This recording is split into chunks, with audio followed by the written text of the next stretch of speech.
आत्मवंदन my dear friends, my dear creators, my dear masters. कैसे हैं आप सब? बिल्कुल अपनी लाइफ में आगे बढ़ रहे होंगे, खुश होंगे, हैप्पी होंगे, हेल्दी भी होंगे और अपने वाइब्रेशंस को बढ़ा रहे होंगे, है ना? तो आज मैं फिर से हाजिर भविष्य मलिका पुराण लेके आपके साथ रूबरू करने जा रही हूँ। बुक में क्या लिखा है वो आपको सुनाने जा रही हूँ। ठीक है, तो पहले तो बताइए आप सब कैसे हैं? बिल्कुल अपनी लाइफ में आगे बढ़ रहे होंगे, खुश होंगे, हैप्पी होंगे और हेल्दी भी होंगे। तो ऐसे ही बने रहना है, मस्त बिंदास तंदुरुस्त। तो कह डालिए अपने आप को भी तथास्तु तथास्तु तथास्तु। और चैनल को सब्सक्राइब कर लीजिए, बांट लीजिए, जितना बांटेंगे उतना अच्छा। तो भविष्य मलिका पुराण में आगे क्या लिखा हुआ है? उन्होंने कहा था ना कि 12,000 भक्तों का उद्धार होगा। 12,000 भक्त कलयुग के अंत में जन्म लेंगे और 12,000 भक्तों के लिए भविष्य ग्रंथ का प्रचार होगा। उन्होंने ये कहा है, यहाँ महापुरुष अच्युतानंद जी की जो स्टोरी है, जो जगन्नाथपुरी उनके शिष्य थे, 5 सखाओं में से एक, वो बता रहे हैं भक्त लोग सिर्फ उड़ीसा ही नहीं, देश विदेश में भी जन्म होंगे। उनके उद्धार के लिए इस ग्रंथ की रचना बहुत जरूरी है। भगवान श्री चैतन्य महाप्रभु जी के निर्देश पर नित्य पंच सखाओं ने भविष्य मलिका पर ग्रंथों की रचना किए हैं।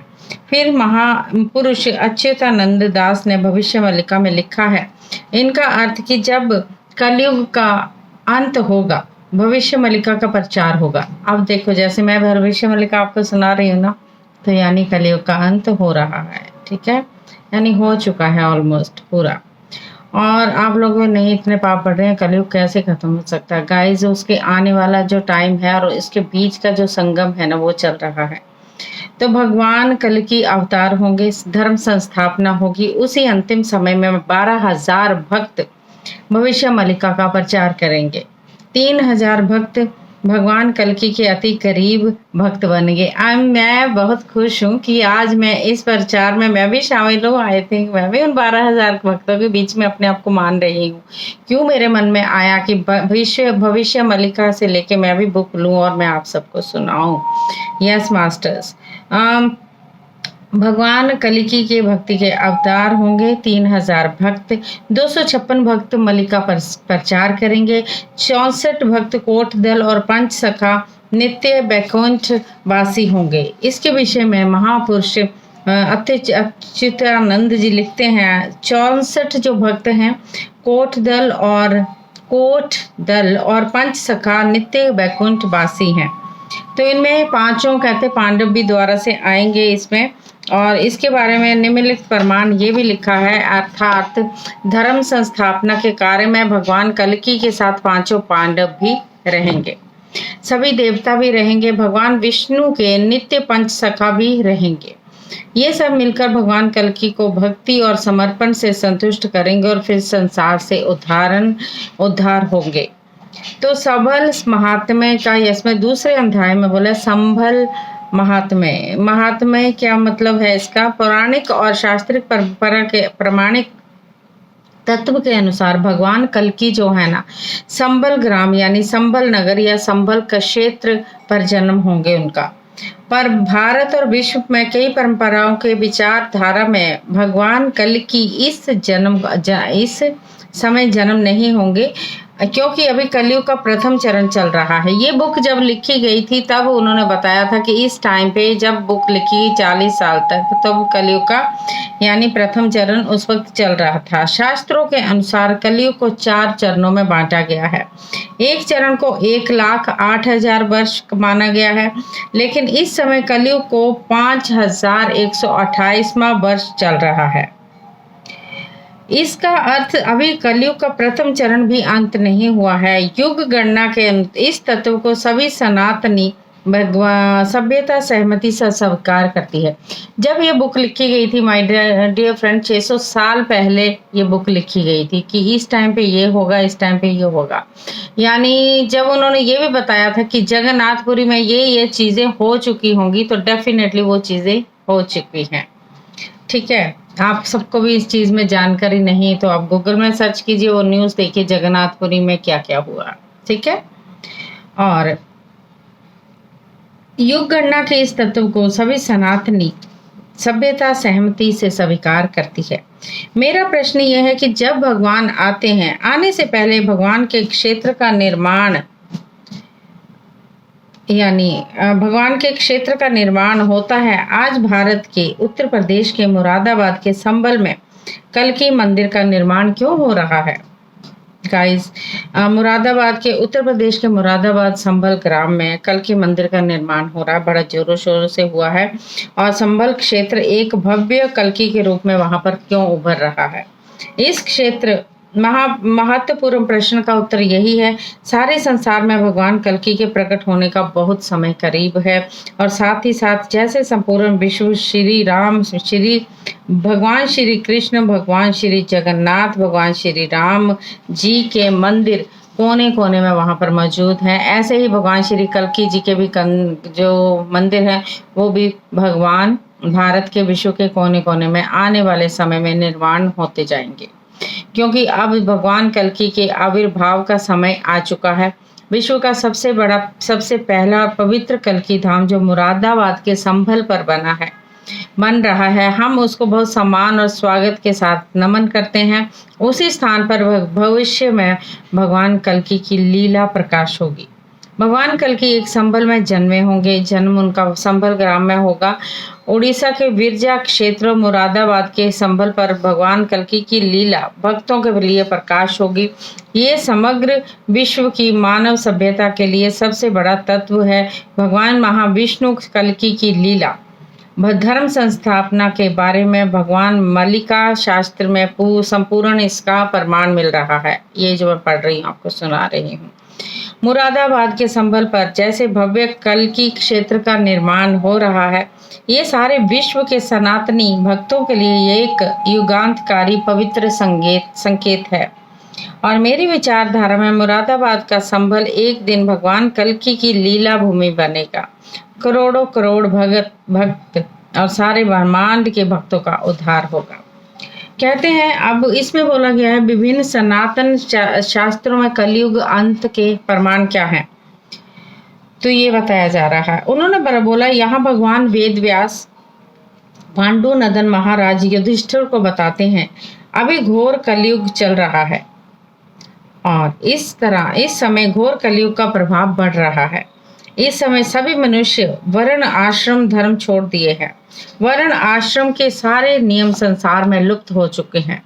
इस समय वाराणसी के सिवा कोई पवित्र स्थान नहीं जहां कलयुग के पाप से मुक्त मनुष्यों को मुक्ति मिलेगी। यहाँ हम विचार करते हैं, भगवान श्री कृष्ण के देहांत के बाद धरती पर कलयुग का प्रवेश हुआ था। ठीक है, जब भगवान जी श्री कृष्ण जी यहाँ से चले गए थे, तब कलयुग का आरंभ हुआ था, तब कलयुग का प्रवेश हुआ था। और उसके कुछ वर्ष बीत जाने के बाद धरती का घोर कली का प्रकाश हुआ था। उसी घोर कली के समय राजा युधिष्ठिर भगवान वेद व्यास जी को दर्शन करते हैं। तब भगवान वेद व्यास जी घोर कली को प्रमाणित करते हैं। यहाँ पर विचार करते हैं, क्योंकि कलयुग की आयु 4,32,000 वर्ष है और 4 चरण में कलयुग की समाप्ति होगी, ऐसा बोला गया था। प्रत्येक चरण 1,08,000 वर्ष है। इस समय कलयुग का प्रथम चरण चल रहा है। इसी कलयुग में भगवान वेद व्यास राजा युधिष्ठिर के साथ कलयुग के बारे में विचार किए थे। यहाँ पर स्वयं भगवान वेद व्यास ने बताया था कि घोर कलयुग चल रहा है। घोर का अर्थ कलयुग की यौवन अवस्था, यानी शुरुआती दौर, यानी प्रवेश हो चुका था यौवन अवस्था। जैसे मनुष्य की यौवन अवस्था स्टार्ट होती है ना, वैसे ही। तो उन्होंने ये बोला है, भगवान श्री कृष्ण के बाद बहुत कम समय में कलयुग की यौवन अवस्था आ गई थी। यहाँ भगवान वेद व्यास स्पष्ट कह रहे हैं, मात्र 1200 वर्ष के अंदर कलयुग ने यौवन अवस्था को प्राप्त कर लिया था, जिसको घोर कलिकाल कहा जाता है। द्वापर युग में भगवान श्री कृष्ण के बाद ऐसी स्थिति आ गई थी। उन्होंने कहा, जब भगवान नारद महामुनि कलयुग के 1200 वर्ष बीत जाने के बाद शांति की तलाश में जब धरती पर आए थे, तब उन्होंने देखा इस समय कलयुग के अंधकार से सारी पृथ्वी कबलित हो चुकी है। सत्य, शांति, दया, क्षमा और पवित्रता नष्ट हो गई है। संत पखंडी हो गए हैं। समाज में हर तरफ अराजकता ही अराजकता है। ब्राह्मणों ने अपने कर्म छोड़ दिए हैं। पूरे संसार में घोर कली के प्रभाव से सारे सनातनी तीर्थ स्थल विधर्मियों के कब्जे में हैं। कभी भी भागवत पाठ और भगवत चर्चा नहीं हो पा रही है ढंग से। जो चीज होनी चाहिए वो नहीं है। सभी लोग उपद्रव ग्रस्त हो गए हैं। सभी लोग कामना वासना में डूब गए हैं। ब्राह्मण लोग अपना पेट पालन के लिए वेद विक्रय कर रहे हैं। संसार में वेदों का ज्ञान लुप्त हो गया है। संसार में सदाचार लुप्त हो गया है। दुनिया को दिशा दिखाने वाले ब्राह्मण लोग अपनी पत्नी के साथ कामना वासना में डूबे हुए हैं। सभी लोग मिथ्यावादी बन गए हैं। भक्ति माता के पुत्र ज्ञान और वैराग्य मृत्युवत अवस्था में हैं। तब भक्ति माता देवर्षि नारद जी को बोली, हे भगवान, मुझे और मेरे दोनों पुत्रों को पुनर्शक्ति प्राप्त का मार्ग बताइए। जब नारद जी धरती पर आए थे उन्होंने ये सब चीजें देखी हैं।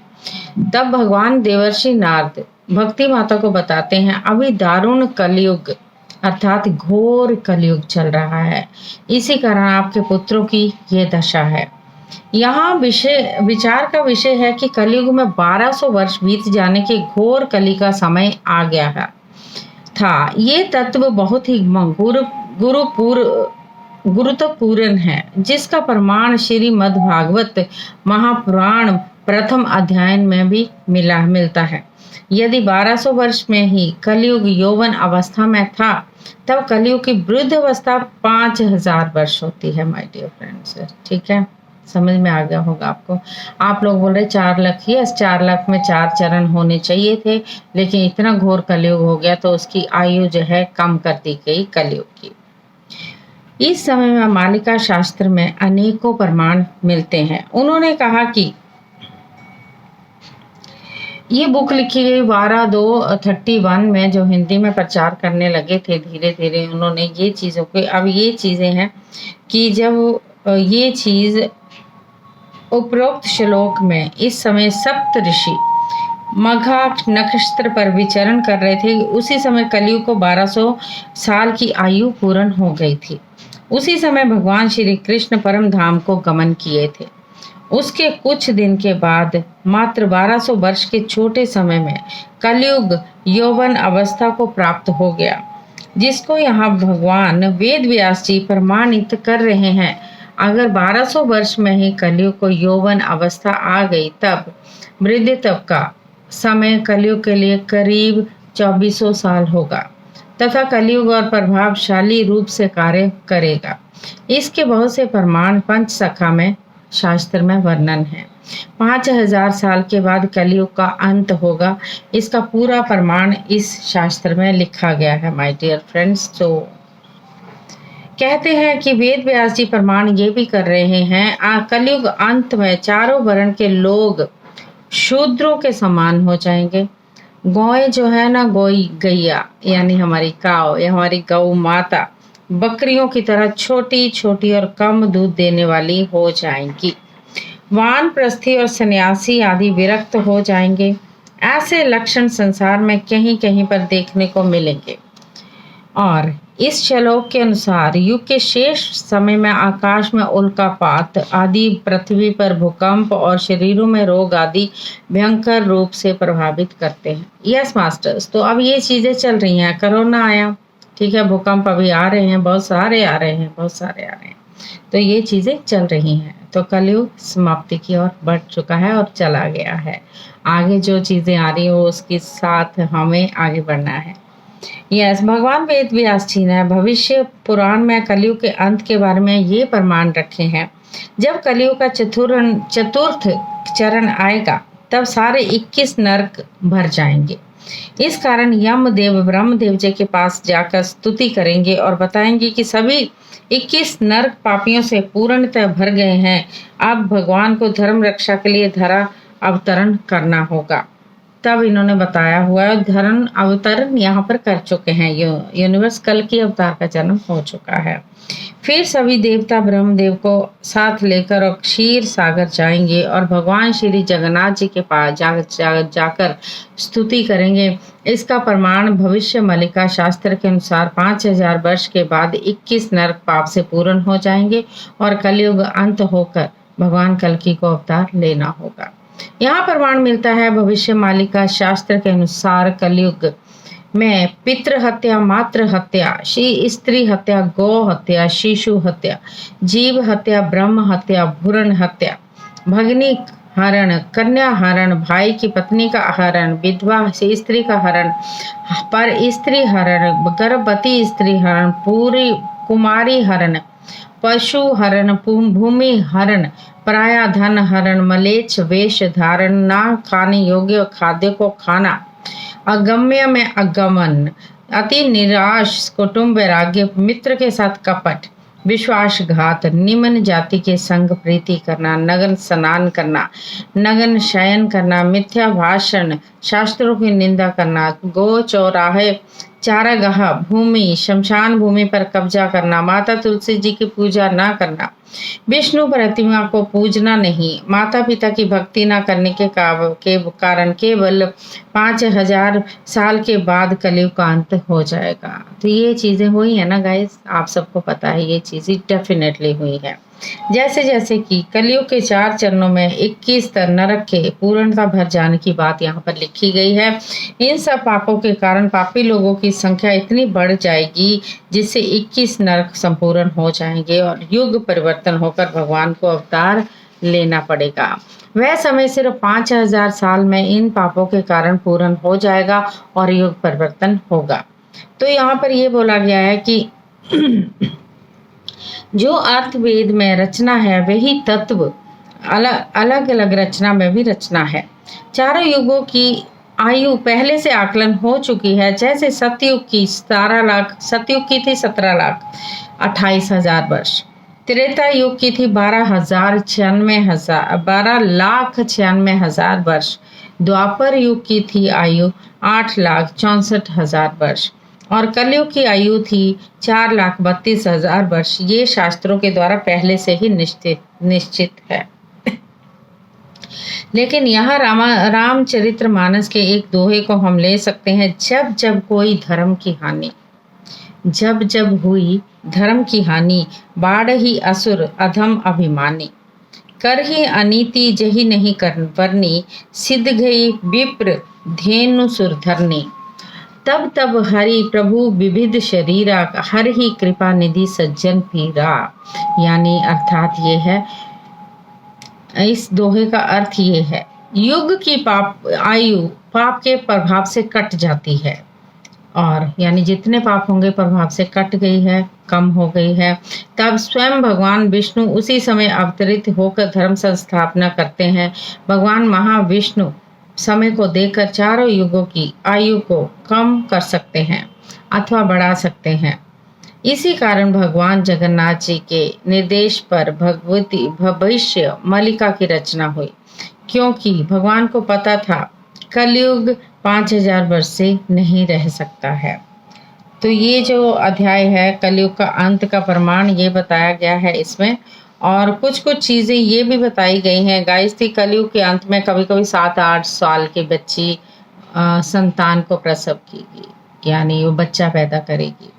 10-12 आयु में किशोर पुरुष जो है, छोटा सा बच्चा, वो किशोर अवस्था में पिता बनेगा। और आज संसार में अलग अलग देशों में कहीं कहीं जाने पर ये देखा जा रहा है। ये कलयुग अंत के विषय में सब भगवान वेद व्यास जी का बहुत बड़ा प्रमाण है। ठीक है, ये सब चीज़ें हो रही हैं गाइस। तो और ये सब चीज़ों में इन्होंने बोला है कलयुग के अंत में संसार में कहीं पर गर्भवती स्त्रियां पुत्र को जन्म ना देकर अपने गर्भ से भयंकर जीवों को भी पैदा कर सकती हैं आने वाले टाइम में। क्या ऐसा हो रहा है वो मैंने अभी तक सुना नहीं, बट हो रहा होगा। मांस भक्षी पशु भी पक्षियों के साथ परस्पर मिलकर एक ही जगह पर आहार ग्रहण करेंगे। इस कलयुग की अवस्था में माय डियर फ्रेंड्स ये सब चीजें होंगी। तो कलयुग के अंत में उन्होंने बोला है कहीं कहीं 3 सींग वाले, 4 नेत्र वाले, 5 पैर वाले, 2 मुतेंद्र, 2 मस्तक, 2 पूंछ वाले, अनेक दाढ़ों वाले अमंगलमय पशु जन्म लेंगे और मुंह फैलाकर अमंगल सूचक वाणी भी बोलेंगे। यस मास्टर्स, तो ये क्या ये हो रहा है क्या, मुझे बताइएगा अगर ऐसी चीजें किसी ने देखी हैं तो। ठीक है, क्योंकि मैंने देखा है कई फेसबुक में ऐसी चीजें तो मैंने देखी हैं, फेसबुक या किसी इंस्टाग्राम में ऐसी चीजें मुझे दिखी हैं। कलयुग के अंत में कुछ स्त्रियां एक एक साथ 5-5, 6-6 बच्चों को पैदा करेंगी तथा एक उत्सव की तरह मनाएंगे। ऐसे लक्षण संसार में कहीं ना कहीं आपको देखने को मिलेंगे। यस माय डियर फ्रेंड्स, आज इतना ही, और आगे मैं सुनाने वाली हूँ भगवान महाविष्णु के मुख्य 10 अवतार। ठीक है, और देखिए, और ये सब चीजें हैं और हो चुकी हैं और हो रही हैं, लेकिन लोगों को कहीं ना कहीं लग रहा है कुछ नहीं है, अब ये कलयुग का अंत नहीं है। भगवान करे वो किताबें पढ़े, और जिनको इन चीज़ों का अपनी इधर उधर के सोच के द्वारा वो सोच रहे नहीं नहीं ऐसा नहीं हो सकता, लेकिन ऐसा हो रहा है। कलयुग में कितने बच्चे, अभी कुछ टाइम मैंने पहले 13 साल की लड़की ने एक बच्चे को पैदा किया, तो ये कलयुग ही तो है और क्या है गाइस। तो यहाँ पर मुझे ये बुक्स पढ़ने में मुझे पता चला, यस डेफिनेटली ये बुक लिखी गई है तो डेफिनेटली ये चीज़ें तो हो रही हैं और सामने आ रही हैं। जगन्नाथपुरी में क्या क्या हुआ सबको पता है, आग लगी ध्वज पर, सब कुछ हो रहा है जो इस बुक में लिखा हुआ है। तो कलयुग खत्म ही समझिए, अपने पे काम करना बेहद ज़रूरी है। उस भगवान को मानना, विष्णु भगवान को मानना, माधव भगवान को मानना, कलयुग भगवान को मानना, जो लगते हैं ध्यान में जाना, ध्यान साधना से जुड़ जाना, अपने कर्मों को खत्म करते हुए उन कर्मों को नहीं बढ़ाना। तो ऐसी ऐसी चीज़ें करने का भी आपको मौका है, फिर मौका नहीं मिलेगा माय डियर फ्रेंड्स, पछताओगे तो फ़ायदा नहीं होगा। ठीक है, ये मेरी बात मैं आपसे बात कर रही हूँ। थैंक यू सो मच, फिर मिलती हूँ आपसे। Thank you, thank you, thank you.